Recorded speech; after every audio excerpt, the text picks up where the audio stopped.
Hi, I'm Craig with ApplianceVideo.com. Today, we'll be taking a look at the ice maker on this KitchenAid French door refrigerator.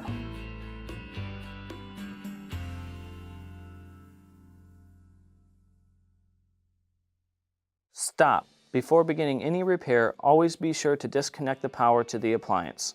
It is also recommended to test the outlet for the proper voltage. Remember to also turn off the water. The main reasons why you'd be replacing an ice maker assembly is if the ice maker itself is leaking or maybe it is not producing ice. Now, click on the link below to view this repair video. ApplianceVideo.com guides you step by step, giving you the confidence to avoid recalls and callbacks, also saving time on repairs. Whether you're up against an uncommon repair or the latest appliance on the market, our videos have been created with you in mind. Our growing library of videos have been produced using our factory-certified technicians who have extensive infield experience over the past 30 years. ApplianceVideo.com provides high-quality repair videos that anyone can follow, regardless of their skill level. We are here to help.